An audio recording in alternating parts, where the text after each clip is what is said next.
Good afternoon, everybody, and it's welcome to our very special vaccines Q&A from Perth, Western Australia, and Port Moresby, Papua New Guinea. And I know that not everybody's in Port Moresby, so we've got a really packed list of questions today, and say welcome to our very special vaccines Q&A, and to note how much success people are having when they have excellent education and communications in their workplaces. And where we see vaccine uptake being the highest is in workplaces where we are seeing welcoming, interesting, captivating, encouraging education workshops that are part of ongoing workplace education. And it's fantastic to see that workplaces by far and away are the largest uptake places for vaccines, and we're really, really proud of the part that all of our participants are playing. And every week we see many, many people who represent many thousands of workers across Papua New Guinea using occasions like this to promote information, encourage positive and engaging conversation about vaccines and about the new pelapassins. And vaccines are simply one part of all the things that we can do to help reduce the spread of all respiratory infections in Papua New Guinea and of course everywhere. I'm in Western Australia today because the border from South Australia to Victoria and New South Wales was going to open, which meant that it took precisely 1 day, 24 hours for South Australia to record its first case of COVID-19 because it opened its borders to Victoria. So that's what happens when borders open. This is a very mobile infection. As soon as you welcome people, we welcome them with the infections that they carry. Needless to say, Western Australia will close its borders very soon. So my family are having an early Christmas in Perth so that I could be here and cross the border. So once again, welcome. Today, our very special guests include Stefanie Vaccher and Dr. Esther Gabut from the NCD PHA. And I would like to welcome Stefanie, who is from the Burnet Institute. Now, Stefanie, we're really pleased to become friends with Stefanie because her heart and her junior training as an expert epidemiologist and scientist is actually in HIV, and that's why we love her more, because we're going to ask her to join us next week for World AIDS Day. She doesn't know that yet, but she is. Thanks, Steph. Now, Steph's been working in COVID and tuberculosis in Papua New Guinea for quite some time now. And by training, she is an epidemiologist working in outbreak management and disaster infection preparedness. And Esther is a clinical person, and she's experienced in internal medicine and is focused in managing infectious diseases, TB, HIV, and now COVID in the NCD PNG, which has been the focal point of PNG's outbreak. I'm not going to talk about numbers at all today, and what I would like to do is immediately hand over to Stefanie, who's going to introduce herself, give us a bit of an introduction, and then tackle the first question that was emailed in to us because it covers both of our special interests in TB, HIV, and of course, COVID-19. So thank you, Stefanie. Thank you and welcome to Papua New Guinea. I hope that one day we get to meet face to face. This is the first time I've seen Stefanie without a face mask on, so I didn't know who she was. All right, welcome, Steph. So no, really glad to be here today and very happy to take, any questions that come up, anything that you think of. I think there has been a lot of concerns about the vaccines and, very rightly so, very understandably. And most of the questions that I've come across tend to be, very reasonable, very similar to what we hear in other countries and other parts of the world. So I've just got a really short presentation on a little bit of background about the virus. And then I can talk about HIV or people living with HIV and getting vaccinated as well. And then I think Esther will speak and we can open the floor to kind of any other questions that come up. I'm sure there's lots of things that won't be covered in what the presentation has, but I've got plenty of other slides and other research that I can share with you. So I guess just, I know that most of the people on the call are very aware about COVID already, but just to highlight that millions and millions of people around the world have been affected and more than 5 million people have died. And in PNG, even with low rates of testing and low rates of reporting, more than 500 people have been reported to have already died from COVID as well. And we know that vulnerable members of our communities, people who are older or pregnant women, people that have conditions like diabetes or heart or lung disease, if they get COVID, they're more likely to get seriously ill, to end up in hospital, or to die. So this is why it's really important to protect our communities. And essentially, there's no treatments available in PNG. So if you get sick with COVID, hopefully the facility will have access to oxygen, but as we've been seeing, oxygen runs out very quickly.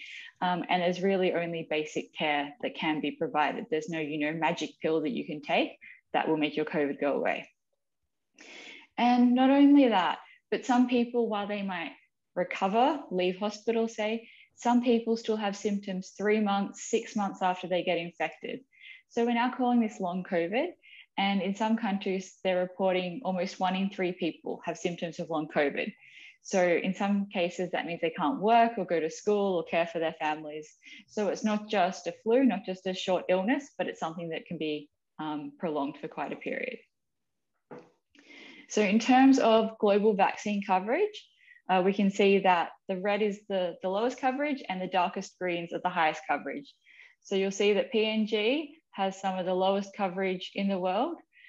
And there's just less than 4 doses per every 100 people in the population. So we know that there's a really long way to go. And this map's not very good at looking at the Pacific. So there was some new research out early this week from the Lowy Institute. And they were doing some modeling looking across the Pacific and rates of COVID vaccines.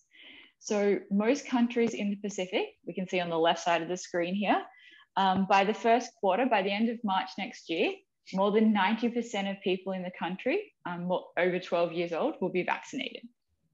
Then we've got these 2 countries, I know this is a bit faint, in the middle, which are the Solomon Islands and Vanuatu. And there we're talking about maybe 1/3 of the population being vaccinated by the end of March, but these projections do continue to increase as we go along. And right down the bottom, we've got PNG. And here we're talking about only 5% of the total population being vaccinated by the end of March next year. And more concerningly, by 2026, only 25% of people will be vaccinated. The good news here, though, is that this isn't locked in. We're not saying this is what's definitely going to happen. We're saying if we continue doing what we're doing and at the current rate, the projections aren't looking good for PNG. But governments and people and workplaces have an enormous power to be able to change that and really be able to influence this graph and increase the uptake of vaccines in PNG. So to get a bit more sciencey now, and please do stop me if there's questions or pop them in the chat. So to briefly describe how the AstraZeneca and the Johnson & Johnson vaccines work, and I've tried to put links in all the slides and Anne can share them afterwards, so there's plenty of resources that you can look through yourselves. Essentially, what happened is that the whole genomic code for the COVID virus was genotyped very, very early on in the pandemic, and that was shared around the world. So that means that scientists identified the spike protein, which is these little bits here on the surface of the cell, and that's something that makes the coronavirus really unique. So scientists identified what part of the virus's DNA was responsible for creating that protein, and they took just that little part of the DNA and managed to insert it into another virus. And that's a harmless virus, that it's just a cold virus really, but it's been weakened or attenuated to make sure that it doesn't have any impact on humans. So what we're getting injected when we get our AstraZeneca or our Johnson & Johnson is just a tiny bit of the genetic code for the spike protein. And then what our bodies do, they get this genetic code and they start to reproduce that code. Now, because our bodies see this protein and recognize it as something foreign, our bodies start to produce antibodies to it. So antibodies can take a little while to develop, kind of 10 to 14 days, which is why we say you're not fully protected until about 2 weeks after you've had your vaccine. And then it also produces T cells. So there's 2 main types of your antibody responses. And T cells are for our long-lasting memory. So that means that if in a year's time or 5 years' time, our body comes across this same virus again, it can essentially go to the vaccine library and say, oh, just a second, I've seen this virus before. And it can pull out the antibodies again and fight the virus really quickly. So instead of taking 10 to 14 days to fight the virus, it can start fighting it almost immediately, which means you're less likely to get symptoms and less likely to get very sick from it. And then, you know, there's lots of questions about, well, how well do the vaccines actually work? And so if we're saying the vaccines have an efficacy of 80%, we don't mean that it'll only work 80% of the time. What we're saying is that if we look at the population, the people who are vaccinated are 80% less likely to get COVID if they come into contact with it than the people who aren't vaccinated. And that's roughly the rates that we're seeing across the different vaccines and across all different populations around the world. So some really key points that I thought were important about the vaccines here, but there's lots of points to discuss. None of the vaccines being used in PNG contain any live virus, so they can't cause COVID infection. And we can go more into the DNA and the RNA and how that's all produced, but they can't, the DNA will not get into your cells and can't change your DNA. In terms of who's eligible to take the vaccine, anyone over the age of 18, and that can include pregnant women, that includes people that have the conditions we were talking about earlier, diabetes or heart disease. Everyone should consider getting the vaccine, and the best vaccine is whatever's most readily available to you. There's lots of questions about, oh, if I've had COVID, should I still get vaccinated? You definitely should, and being vaccinated after having COVID actually further reduces your risk of catching COVID again. We are seeing people getting COVID a second time, but the vaccine will still do a good job in protecting you, even if you have had COVID. And one last thing that we touched on was that it does take time for your body to form this immune response. So after you've been vaccinated, you should be waiting 2 weeks for that full protection. And if it's an AstraZeneca vaccine or a Sinopharm vaccine, then you need to wait for 2 weeks after your second dose to reach that full level of protection that we're talking about. So I'll leave that there for the moment. I do have one slide more on HIV, and then we can open up to other questions. So the good news is that people that were living with HIV were included in trials of the AstraZeneca vaccine and of the Johnson & Johnson vaccine. So this has been studied in people that have consented to this, and you know, we've got scientists and doctors following their journey very closely. Even better news, there was no difference in how the body responded to the vaccine between people who have HIV and people who don't. And that means both in terms of side effects, they didn't experience more side effects, they didn't experience different side effects, but also in terms of how well their immune response was. So did they produce the same amount of antibodies? Yes. And we know that people living with HIV are at higher risk of contracting COVID and of getting seriously ill or dying if they do catch COVID, because HIV attacks the immune system. So their immune system is already not working as well as someone that doesn't have HIV, which means it's even more important for people with HIV to get the vaccine. But on top of that, it's important to keep taking your HIV treatment, your ART, and also everyone should be practicing Uplepussin all the time, you know, to keep your masks on, to distance, to wash your hands, and to, as much as possible, stay away from crowded places. Okay, and I'll hand back over to Anne for the next steps. Okay, well, thank you very much. I would like to hand over to Esther, and I'm not sure that Esther's on video. So Dr. Esther Gabut is the physician at NCD PHA and is the incident manager and has had the most experience of dealing with actual cases and introducing some of the issues that Stefanie raised, like the need for oxygen. Is unmute her. Welcome, Esther. Hi. So, hi, can you hear me? I can hear you, and if I can hear you, everyone can hear you, because I'm in Western Australia. Okay. Well, Thank you very much, Anne, and thank you for the opportunity to speak on behalf of NCD PHA, and I'm also representing probably the clinical clinicians who are looking after the COVID patients. I'm just PHA, but there are a lot of clinicians in NCD that look after COVID patients, as well as in the country. So I think a lot of information has been given by Stefanie, very well explained about the vaccination. I'd like to answer more questions, and from the clinical point of view, answer the question, why is vaccination important? So it's already been presented that 5% vaccination coverage in PNG and the lowest in the Pacific. So in PNG, what's unique about us is so many challenges in the health system, in delivering care, and it's not just COVID, it's every disease, TB, malaria.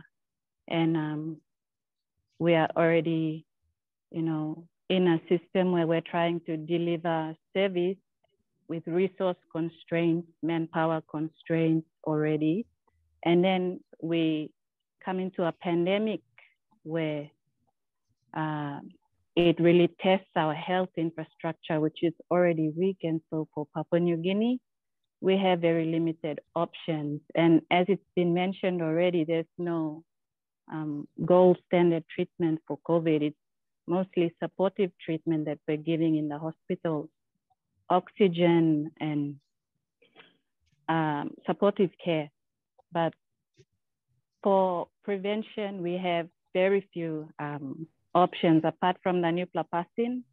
When vaccination came along this year, it was an opportunity for us, especially as healthcare workers, to reduce the burden of disease in the hospitals. And not only for those who are dying of severe disease, which vaccination can prevent, but to also alleviate the pressure on the healthcare workers who are going out every day to attend to cases, very limited healthcare worker manpower, I must add, because during the surge, healthcare workers also get sick and they get isolated. And then there's very few left who are able to actually work. And of our workforce already, there are those with comorbidities and who are old, and they're actually at risk to serve at the front line. So it leaves us with very limited options. From the clinical point of view, we see vaccination as a real way forward for us, but we are battling with social media and misinformation, and which has gone out way before our vaccine messaging, and we're coming behind, but we're trying our best to educate the community and even healthcare workers to get vaccinated. So as part of this session, I'd just like to maybe answer any questions that you have. I was involved in looking after patients at Rita Flynn in the last surge in March. And in this current surge, it's been more Delta cases in NCD and in the country, which is more transmissible and causes, a more severe illness among patients. So the surge was quite a bit more worse than the last. And amongst the data reported from the isolation wards, majority of patients were unvaccinated who were actually quite more sick and requiring intensive care and so forth. So the daily report showed that probably more than 90% of them were unvaccinated. And that was the real challenge that us as healthcare workers were facing. So I look forward to answering any questions that you have. And I think I'll hand back to Anne from here. Thank you, Esther. Stefanie, our first question comes around, it grew out of the session that we had on misinformation and fake news, and people are really concerned about how quickly these vaccines were developed. What's an answer to the question on how vaccines are developed and why these vaccines are in fact able to be used with the usual levels of safety like all other childhood vaccines? Okay, you should be able to see Stefanie's slide there, and she's going to talk to that.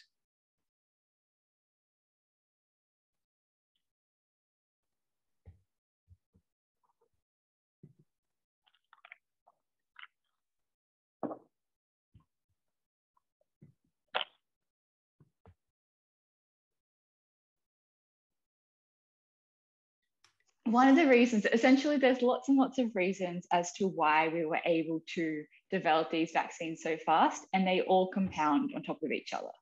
But one of those is one that I've already mentioned, and that's within, the first month of discovering the coronavirus, the virus that causes COVID, we'd already sequenced the whole genome, and scientists around the world shared that information. It also helps that it's a very simple virus. So something like HIV is much more complicated. It avoids our immune system much better. But this is just quite a simple virus, a very short genome, which means that it was easy to identify the key parts of it. And it was also helped by the fact that we've had outbreaks of other coronaviruses. So you might have heard of SARS or MERS before, and they're similar diseases. So we had an understanding and had vaccines there. One really big challenge in vaccine research is often a lack of funding. But here, because the whole world was being affected, governments and organizations were throwing money at this, which meant that scientists could work solely on this. They didn't have to spend their time trying to find money or equipment or resources. They were able to focus all their attention on developing the vaccines. And then another challenge, once we've got a vaccine developed, is often that it takes a long time to recruit people for clinical trials. You need to make sure you've got a certain number of cases happening in your population to be able to find out, if the vaccine is effective.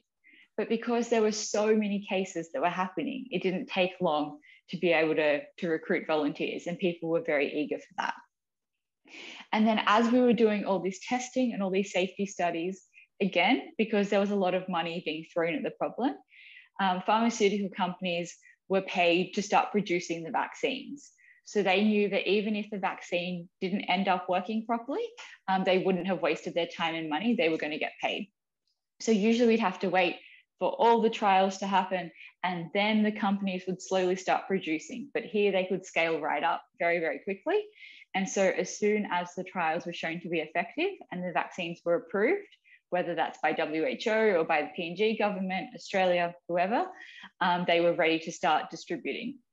So it was each of those components that all combined to mean that the vaccine was able to be produced very quickly, but we still had trials with tens of thousands of people. We still had all the usual steps that you would see in the research for other vaccines. I have here an update from Dr. Stefanie Vaccher, who is the NCD PHA CEO, and the question related to the current positivity rate. So the positivity rate for PCR samples on the 19th, that was only on one day, was 18%, which is a really enormous number. However, we've seen positivity rates of 45, 50, 35% positivity. And there was another question in the chat there. Sorry, I'm just going to go to my chat. Indicating that there is a waning in this current wave. So yes, there seems to be a declining number of cases in the NCD, and that seems to be reflected in the positivity ratio. So I think it was Shahid. There isn't an official presentation around the vaccination status of those in the COVID ward, but I'm going to ask Esther to repeat what she just said. She said most of the patients in the COVID ward are not vaccinated. But Esther, can I ask you to clarify that? So for the actual percentage or figures there, I cannot provide at this time, but what we get are daily updates from the different isolation wards, which the doctors put their vaccination status most of the time. And from the daily updates, you'd see that probably 1 or 0 out of all those admitted in a particular ward would be vaccinated. So that's the usual trend of how it's gone for the last month or so. That would be roughly about more than 95% of all those patients are unvaccinated. Yeah, yeah.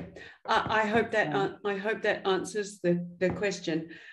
There's another question which I'd like you to answer, Esther, again. If people have taken the vaccine, why do we all still have to wear a mask when we're on the streets in PNG?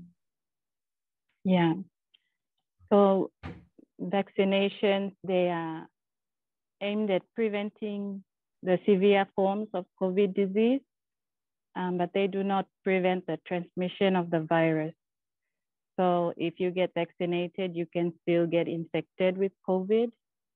And if you are infected, you can also pass on the virus to others. So whether you're vaccinated or not, we still encourage that you continue all the preventative measures that are part of the nuclear vaccine, like face mask, hand hygiene, social distancing. So that's also very important to remember, even when you're fully vaccinated, to continue with nuclear vaccine. Thank you. Thank you. There's another general question about how likely are you to get sick? And these numbers vary rarely, very much according to the structure and the population base. So what we're seeing in Australia is about a 1% fatality rate. So for every 100 people that get coronavirus, about 1 person in 100 cases will die.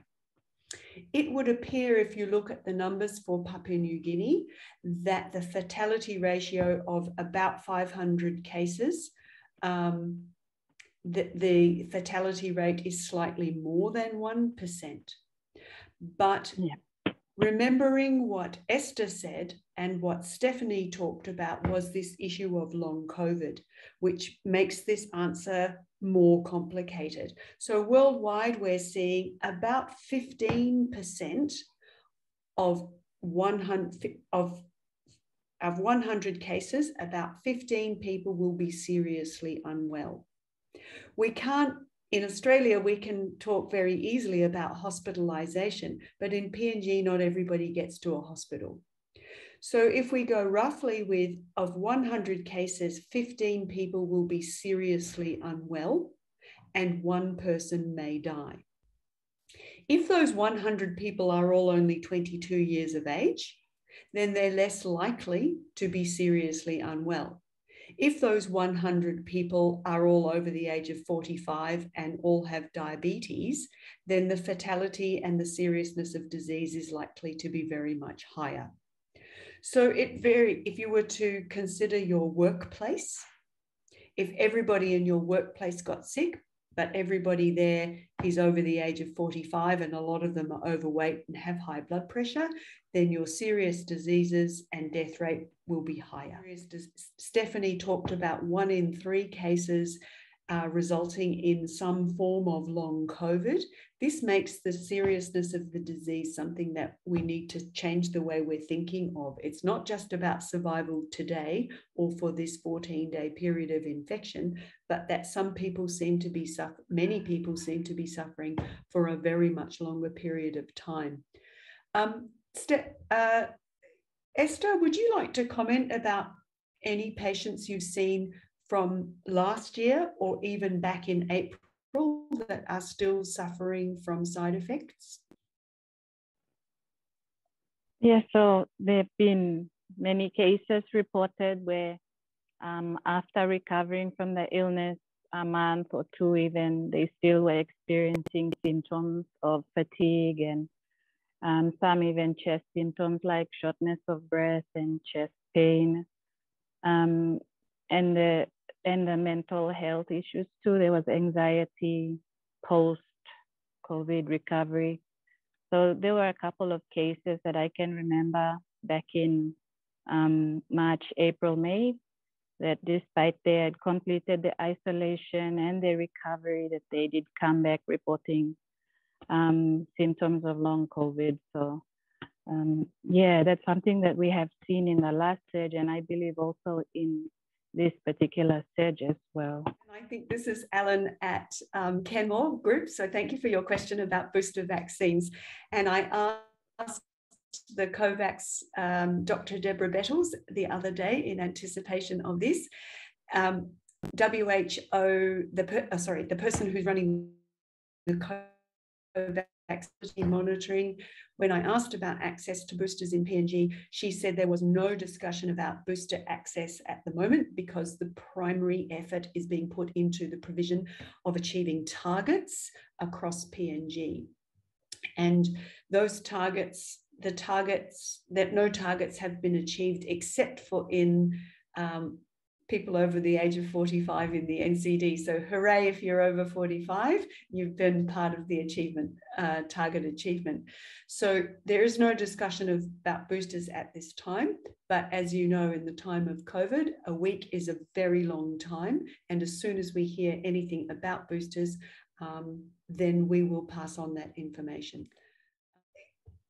Stefanie, do you want to talk about boosters on a more general level? I can add a couple of things in there. I guess because COVID is so new, like while we have made such big advances, and it's incredible that we do have not just one vaccine, but lots of vaccines already, and we are still learning a lot about COVID.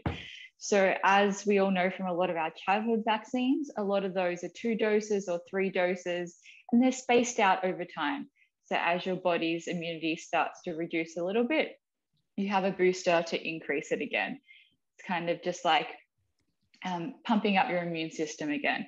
So I guess we need to wait to see, evidence from around the world, but it might just end up being that instead of saying, oh, it's a 2-dose vaccine regimen, we just say it's a 3-dose vaccine regimen.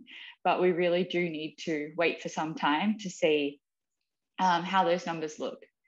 The good news, though, for people that might be hearing about other people overseas having boosters is that your risk of serious illness or your risk of death doesn't seem to be reducing, even if your antibodies are decreasing.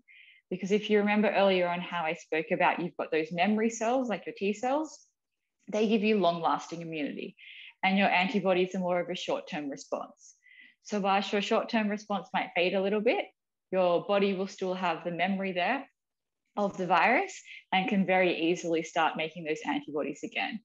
So whilst if you haven't had, that 3rd dose, your risk of catching COVID might increase a little bit after 6 months or more after your vaccine, your risk of getting seriously ill or dying from COVID doesn't seem to be increasing at the moment, which is really good news. And that's really what these vaccines are designed for and what we're hoping that they do. And so they are still working and still very effective. Thank you, Stefanie. How come some people don't get it? They're in the company of someone who's got COVID-19, but then they get tested and they're not negative. Why doesn't everybody get infected?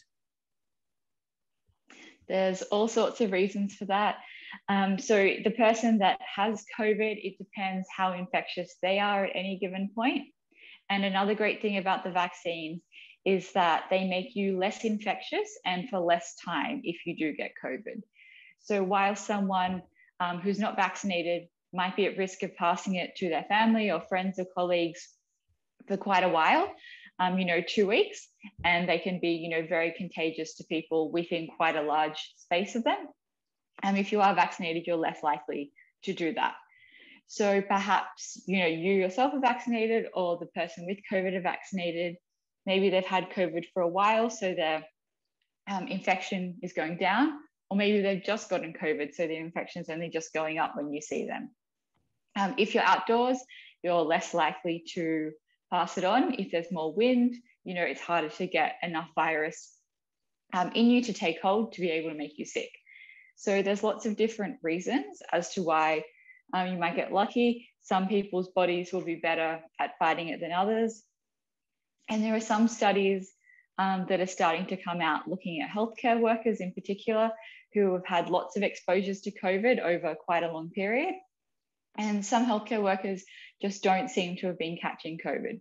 So there are some questions there about, are some certain people less likely to catch COVID? But as we've said, because it is still such a new disease, there's still so much to learn. And, these studies will keep happening over time, and we'll keep getting more information as time goes on. Esther, this is a question for you. We had somebody who contacted us who actually was a COVID patient, had just tested positive, and the nurses at Rita Flynn said, we cannot vaccinate you today because you have COVID-19. What's the usual case? If you're sick with COVID-19, should you get vaccinated while you are sick? So the usual advice that we give is if you are sick at the time you come for vaccination, especially if you have a high fever, you're feeling unwell, we'd advise you to wait until you fully recover. And if you're tested positive as well, we do advise to wait until recovery. So the reasons are, first of all, sometimes if they get vaccinated while they have the underlying infection, on the second or third day when the side effects occur, it can flare up the actual disease. And so we do advise them to wait until they recover. And probably the other factor would be that if they're infected, at the time they come for vaccination, they're already in the process of developing some sort of natural immunity. So they can defer the vaccination till, usually we wait 2 months or so after full recovery, and then they can come back and get vaccinated after that. So that's the usual advice we give at our sites in NCD. Thank you. Yeah. This issue of survival, which is another question that we're asked a lot about. So that question about survival is now changed according to not just about not dying or not needing to go to hospital, but now what are the risks of long COVID? So Stefanie talked about rates of up to 1 in 3 COVID patients having some sort of symptoms more than 3 or 4 months after. So we call that long COVID. So up to 30% of people may have long COVID. What we're seeing is about 15% of cases, 15 in 100, having serious disease that may require hospital treatment or medical intervention of some kind. And fatality rates of somewhere between 1 and 3%. So I hope those numbers make sense. Any more questions there that I haven't answered? Neri, have I covered most of the questions that we prepared that were sent in? There's one question there in the chat by Hannah. What advice can we give people with post-COVID symptoms? Yes. Yeah, Esther, what advice can we give people who have got long COVID symptoms? Well, if after you have been isolated and you're still experiencing those symptoms, then I would advise you that if it's affecting your daily activity and all that, to visit your nearest health center or hospital to seek medical care, especially, if the symptoms are severe and they don't go away with the usual treatment like painkillers and all that, and then do come in and get assessed and we can treat accordingly, which is what we did for all the other cases that did return with the long COVID symptoms.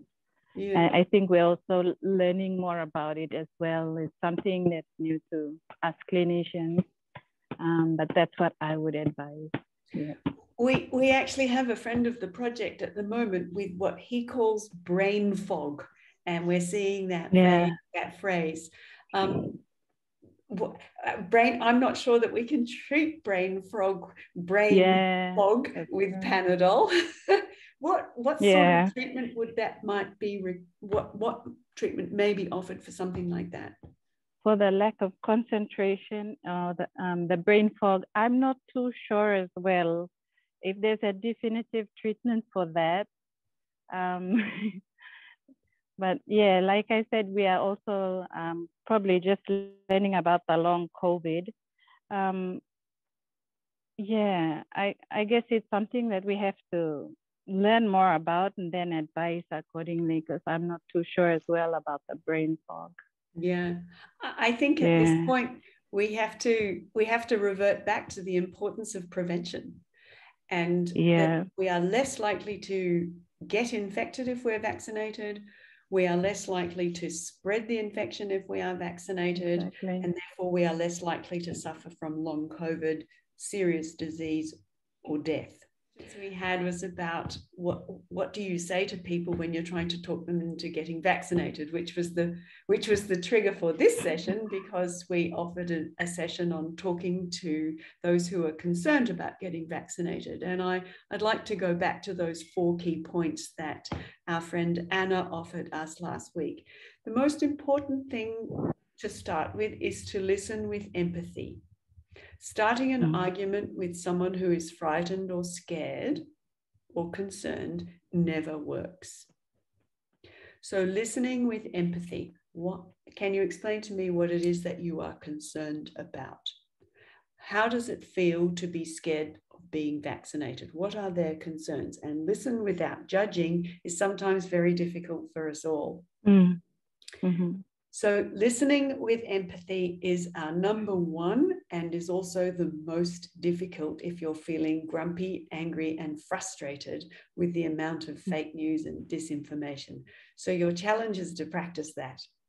Secondly, is to ask questions about what it is that they are concerned about. So explore questions in an open-ended way. Can you explain to me what your concerns are? And practicing asking open-ended questions is also something that takes time and takes practice. You cannot argue with someone who is upset about the possibility of getting vaccinated in a hurry. You need time, you need empathy, and you need to ask open-ended questions. You also need access to good information, and the newsletter link and our website has lots and lots of information, and Stefanie's slides will be available on our website after this. And this presentation will be available for you to share. Then, of course, there's exploring options, and there's nothing like the offer of support to taking someone to a vaccination centre to get vaccinated. And we have found this with tuberculosis. We have found this with HIV. When you offer support to take someone to services, there's nothing like a friend who will hold your hand and take you to the service and support you in making that decision to get vaccinated. You can give them all the science in the world, but if you don't have a helping hand, it ain't gonna happen. So more than anything, there's no science involved. It's called friendship and social support. And I can see Mary there on our top of our screen. There's nothing like a helping hand to actually get you into a service to help people get vaccinated.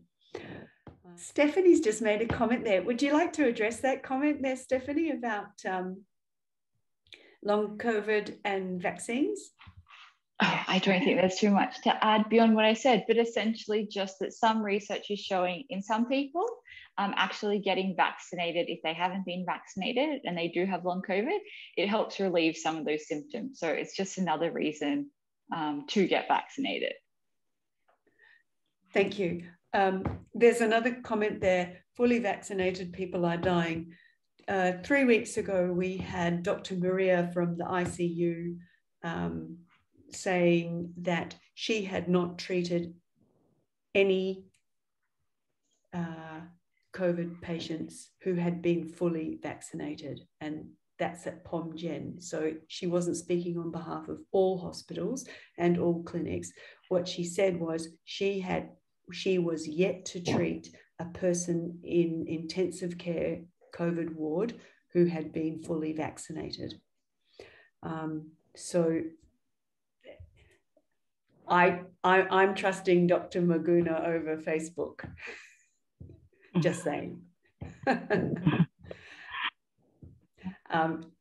Yeah, I don't know how often we need to say that. In Australia, I do know that there have been some deaths, very few deaths amongst fully vaccinated people, but they have been very complex cases with people with very serious and complex underlying conditions or unknown underlying conditions.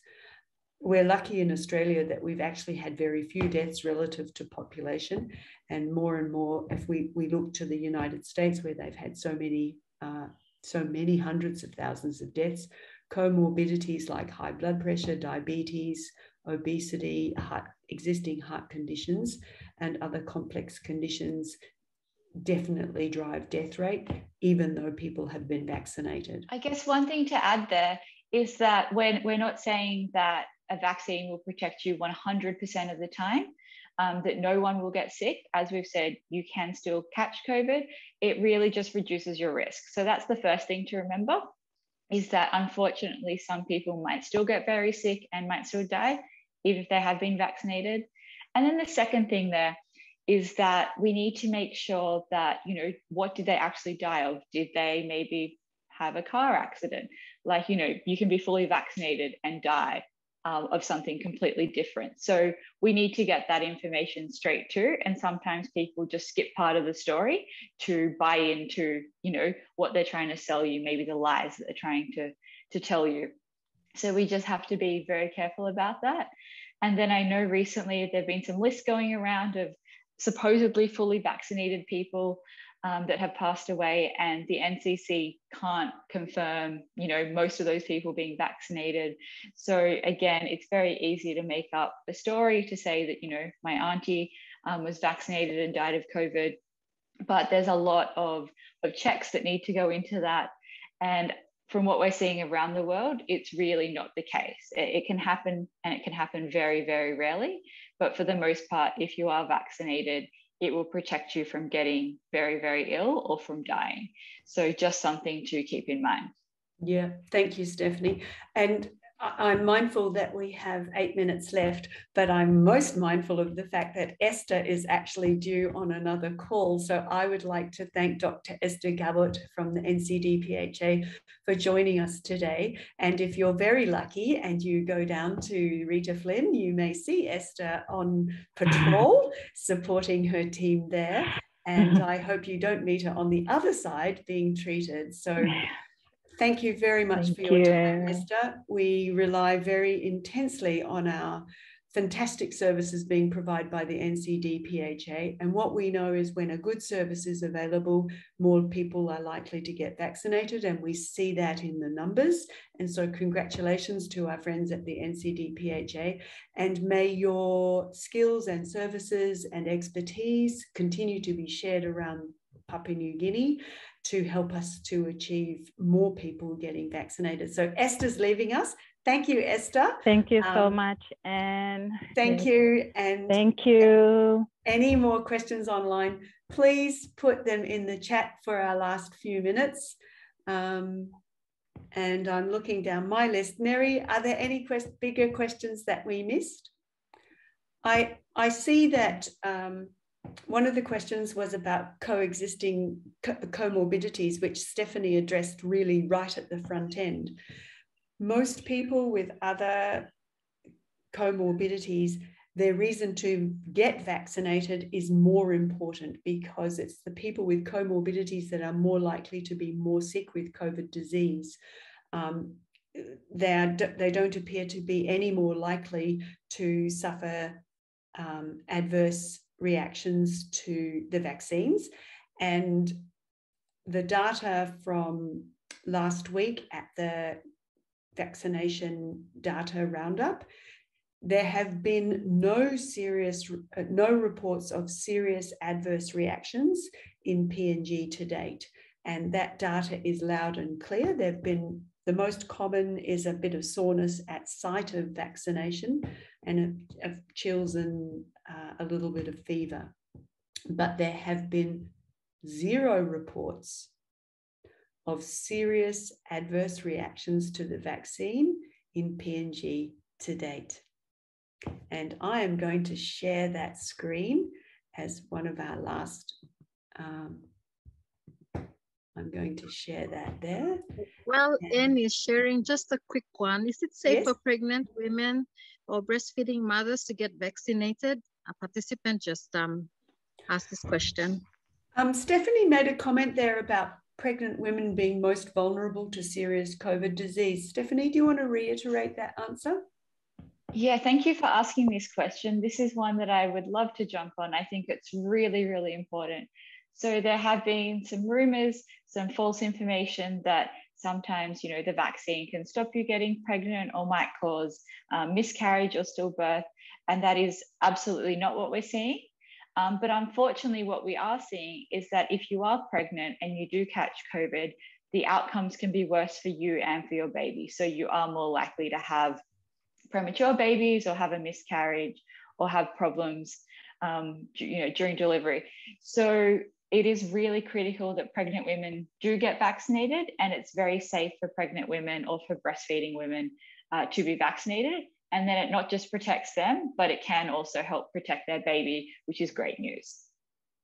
Thanks, Steph. And I have a lovely resource that's been put together by Sir Peter Barter and the gang, and Dr. Moeller talking about this very issue. And at the end of this session, I will make sure that that booklet is able to be downloaded from our website. It's a beautiful booklet, and it tackles particularly this issue relating to pregnancy. So thank you, Mary, for reminding us of that question. So very quickly, this is last week of the 21st of November.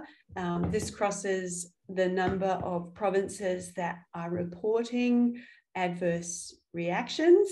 And as you can see very simply there, they are all in the non-serious column. And of those, mostly they are local reactions, or as I was saying before, soreness and pain at site. There are so many zeros on that page, and the numbers are so small, and it all says non-serious. The point very profoundly is there have been no serious adverse reactions reported to date in Papua New Guinea. And this is from the National Department of Health and the NCC Data Collection Centre. We can do no better than that in terms of PNG data. That wasn't from America, it wasn't from Australia, it was from Papua New Guinea. So I hope that helps when you see those numbers for yourself, and I shall put that picture up as well. And I usually post those onto our COVID-19 information page, so you can share that data yourself.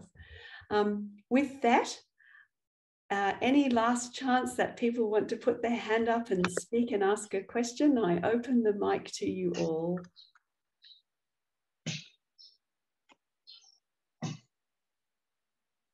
All right. Mary, anyone there? All right. I am going to announce our very, very special event for December, which is not going to be on a Thursday, but it's going to be on a Wednesday. And so next Wednesday, which is the 1st of December, which is, of course, as you know, which is World AIDS Day. And for our World AIDS Day, we're going to have a special presentation by a Papua New Guinea playwright who's written an HIV and TB themed play, which is going to be performed on Zoom as a radio play, live from our office in G4S in Port Moresby. And I invite you to make time to sit and listen and enjoy that. And again, I will record it and make it available. But it is World AIDS Day next Wednesday. I invite you all to make sure that you wear red, to discuss condom use, sexually transmitted infections, the rising case numbers of HIV in PNG next Wednesday and for the next year ahead. It's been a rough year for HIV and TB again in Papua New Guinea. So please tune in a few minutes early. I shall send the invitations out in the next few days. And I look forward to seeing you all online next week. And I'm seeing Sandy, our good friend, saying that she's leaving PNG, and I look forward to seeing you in Melbourne or Australia anytime soon.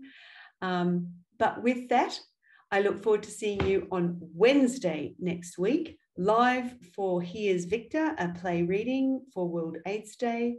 Thank you very much to our presenter, Stefanie Vaccher from Burnet Institute, and their huge background of expertise, to Esther, Gabut from NCD PHA, and you, of course, our audience, who are also important for helping us to keep accurate, clear, and good information being shared in the workplaces of Papua New Guinea. So with that, thank you, everybody. It's been a pleasure to be online from Perth today. Last question from Dr. Vincent. Oh, go ahead, Vincent. Put yourself on unmute. He put it in the chat. Can we attend in person? Oh, absolutely. Yes. Vincent, you are welcome to join us at G4S. I'm afraid I still won't be there.